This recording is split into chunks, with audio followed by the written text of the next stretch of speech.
So Josef and I were asked to prepare a survey on COVID-19 and corporate finance, and kindly Paola and Renée thought that some kind of very quick overview of our overview may be useful in this setting. We will, in these slides that I'm going to use here, we are not quoting any single paper, but please be assured that behind every statement there are dozens of papers, well, not necessarily dozens, but many papers. So let me try and distill some of the things that Josef and I learned while preparing this survey. Well, some are pretty obvious, maybe many of them are obvious. Well, we all know what we all feared when COVID-19 started. We all feared not only the suddenness and violence of the shock, but the uncertainty. It was a huge uncertainty shock, and everyone was asking what would be the duration, the time when we would be not wearing a mask any longer and would not be exposed to the contagion. And essentially the question was whether effective vaccines would have been found fast enough and whether the policy response would be adequate. And another thing that we all became aware of is that there could be shocks such as COVID that would hit firms both on the supply and demand side simultaneously and affect supply chains between them, and would be very heterogeneous in their effects, also because of the policy response, essentially because of the different exposure of different firms and industry to social distancing.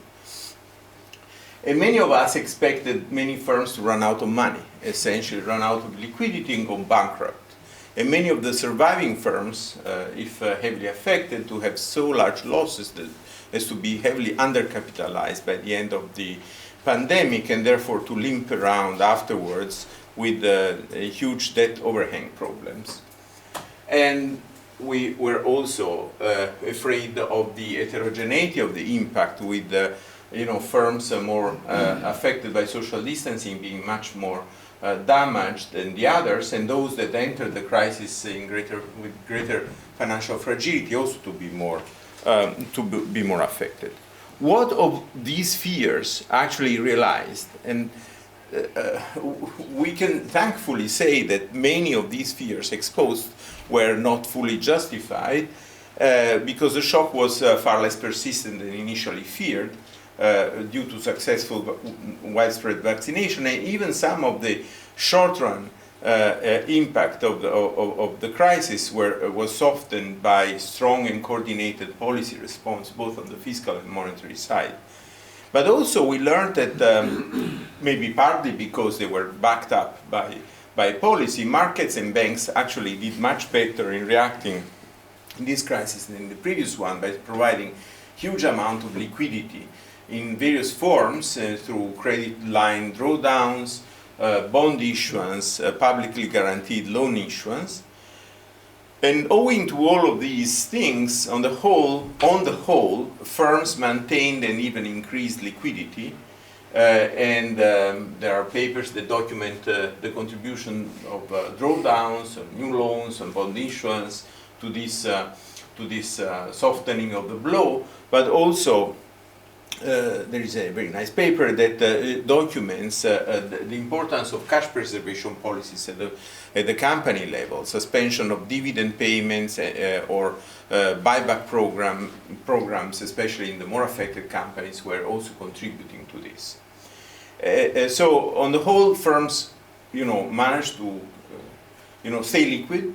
And there was also a moderate but not huge build-up in leverage in 2020, and actually there was on average a kind of reversal in 2021, with an exception. We're going to say something about this for small companies. Moreover, there is the issue of the so-called missing bankruptcies. Bankruptcies dropped to an historically a very low level. I mean, just to summarize some of these facts regarding liquidity, Josef and I looked at Orbis data for listed firms. We also have data for unlisted, at least for Europe. And here we present data for 2019, 2020, and 2021, broken down by size, company size, small, medium, and large by number of employees. As you can see, in 2020, the middle year, there is actually an increase in liquidity as measured by cash divided by total assets across all firm sizes. And if you look at the leverage, debt divided by total assets by firm size, if you just focus on medium and large companies, you actually have a slight increase in 2020. It is only when you focus on the small companies and only in the United States that you see, at least in this data, that important proviso refer to listed firms, only you observe a decline. And probably this decline is actually even larger for unlisted firms, which we haven't looked at yet.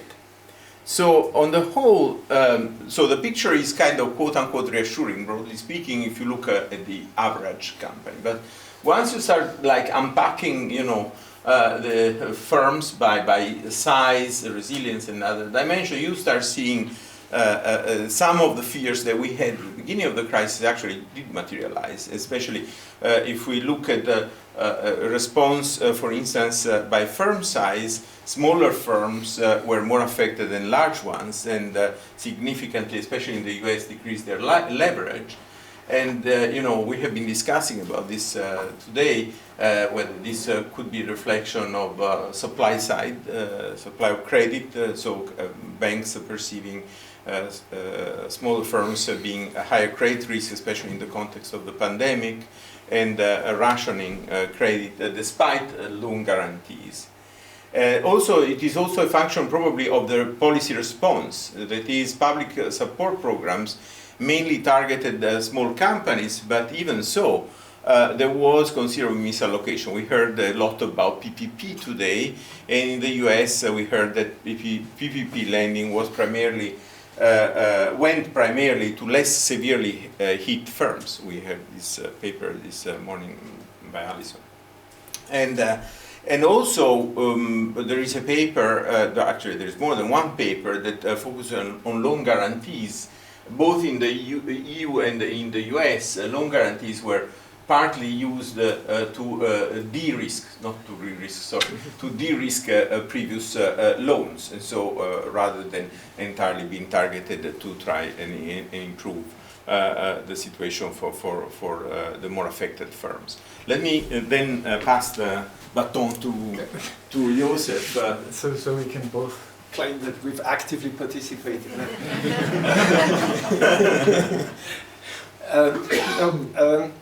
I think one of the central findings of the many papers that we have read to prepare our survey is that the impact of the pandemic on corporations is very much related to firm characteristics, and what is emphasized by a number of papers is that one of those central characteristics is how resilient are these firms to measures of social distancing. Labor economists have come up with these various measures, and a lot of papers, several papers, emphasize that. There's also evidence that investment flexibility, how easy is it for firms to postpone or adjust the timing of their investments as the conditions change, that has a lot to do how they were hit by this pandemic, and those that were more flexible, that were less vulnerable to social distancing, they had higher growth, and some of them actually faced a decrease in their cost of capital, even though we experienced this disaster.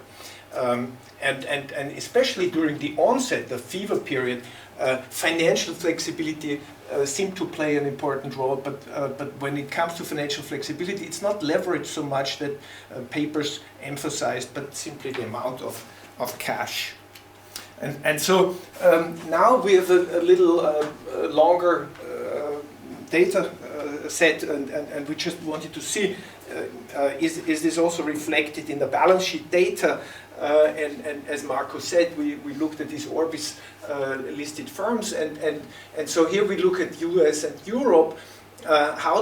So percentage change year on year. This is the redder is growth rate, essentially investment 2019 to 20, and then on the right the gray, the lighter red is 2020-21.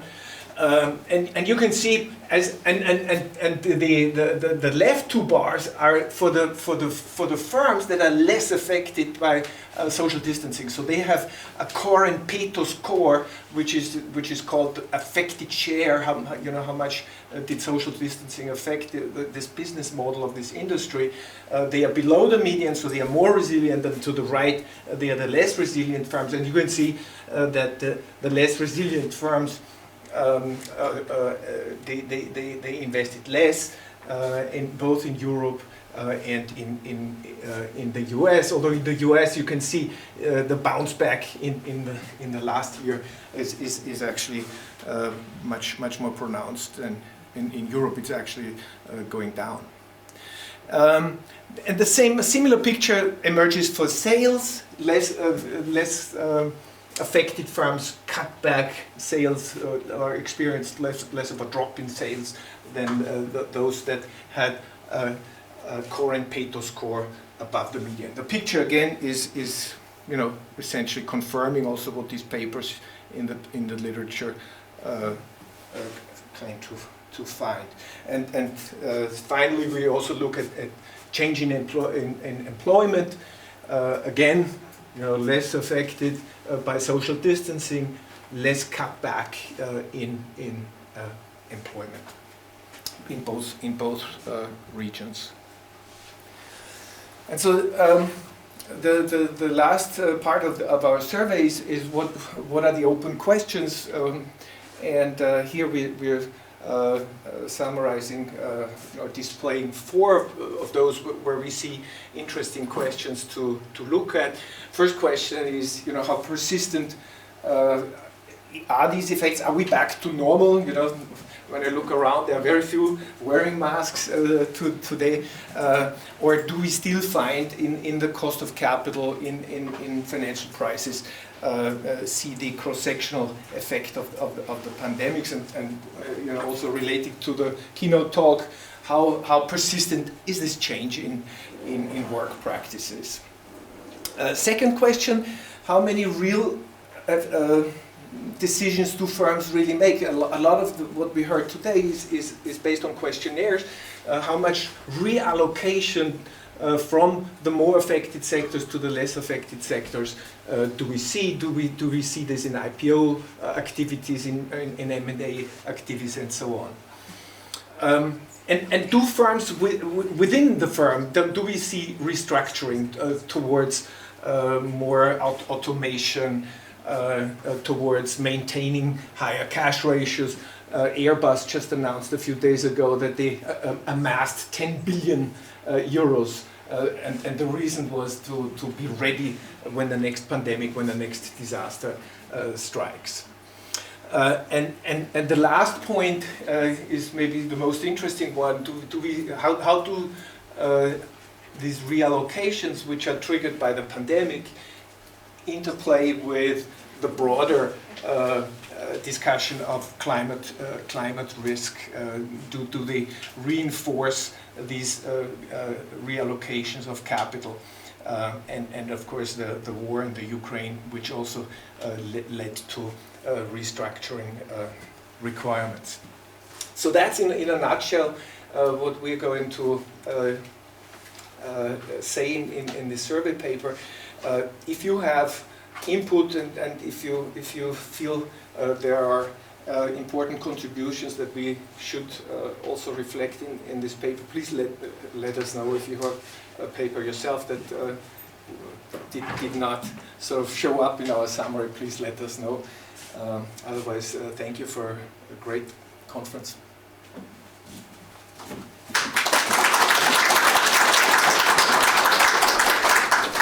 Thank you, Marco and Joseph, for this concluding remark, and I'm pretty impressed at your massive task.